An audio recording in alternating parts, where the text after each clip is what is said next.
আহলে হাদিস নামক যে ফিতনা, এটা ইহুদিদের থেকে আমদানিরত বাংলাদেশে। ঠিক না? ঠিক অনেকটা বুঝে গেছেন, এখন অনেকটা কি বুঝে গেছেন না? ছাত্র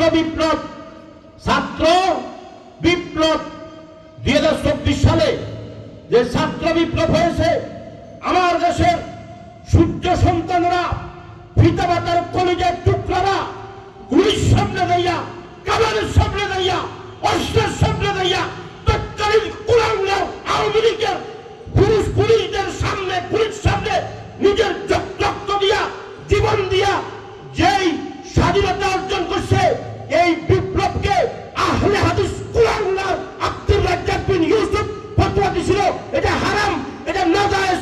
কিন্তু আহলে উলামায়ে কেরাম, হক্কানি উলামায়ে কেরাম, আহলে সুন্নাত ওয়াল জামাতের সকল উলামায়ে কেরাম ফতোয়া হলো এটা মুসলমান দেশে জিহাদ, জিহাদ, জিহাদ। কত কিছুদিন আগে ছাগলবাজার ভিতরে এক মুক্তিযোদ্ধা, সেনাবাহিনী ছিল, পরে মুক্তিযুদ্ধ হয়েছে।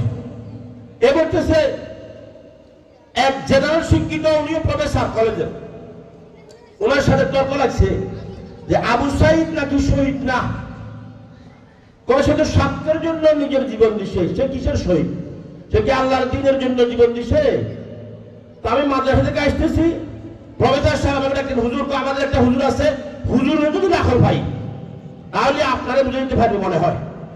তখন আমি আসলাম, বসলাম, হুজুর আবু সাইদ নাকি শহীদ না উনি বলতেছেন, এটা আপনি একটু বুঝে দেন, আমরা ওনারা বুঝাতে পারতেছি না।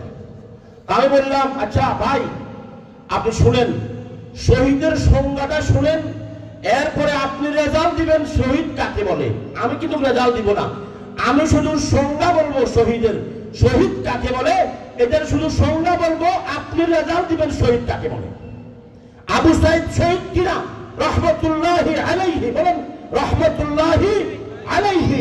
আল্লাহ পাক আবু সাইদ এবং আবু সাইদের মতো যতজন এই দেশ থেকে আওয়ামী শাসন, দুঃশাসন, কোরআন বিরোধী শাসন, নবীদ্রোহী শাসন দুর্বৃত্ত করার জন্য নিজের কলিজার টুকরা, নিজের কলিজার পিতামাতা আওলাদের মায়া করে নাই, সম্পদের মায়া করে নাই, লেখাপড়ার মায়া করে নাই, শাহাদাত বরণ করেছেন।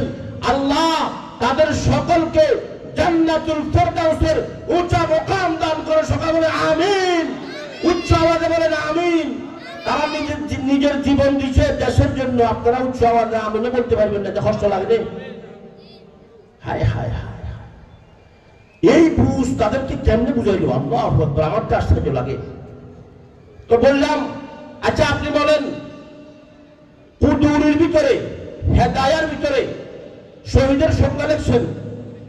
এক নাম্বার হলো কুতিলা ফিল মারকা, যদি কোন মুসলমান কাফেরদের সাথে যুদ্ধরত অবস্থায় জিহাদের ময়দানে মারা যায়, সেই শহীদ। খুব গভীর মনোযোগ শুনেন, সেই কি শহীদ?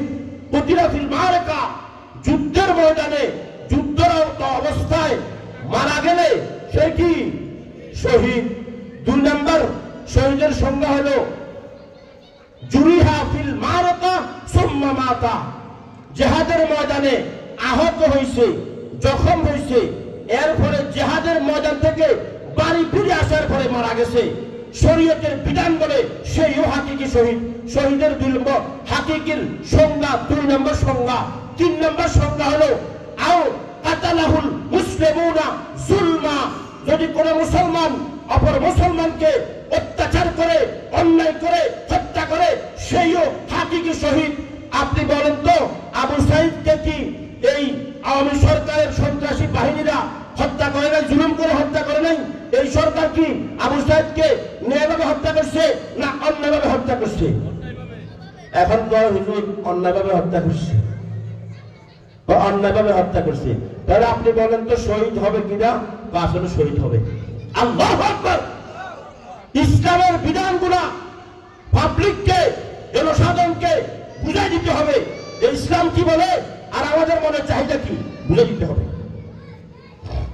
এই জন্য আমাদের সকলকে, এলাকার মধ্যে যারা আছেন আশেপাশে আজকে এই জান্নাতের বাগানে সকলকে চলে আসার জন্য কোরআন হাদিসের আলোচনাগুলো শুনিয়া রোগী এই অসুস্থ অন্তরকে সুস্থ করার জন্য উদাত্ত আহ্বান জানিয়ে আমি আমার বক্তব্য শেষ করছি।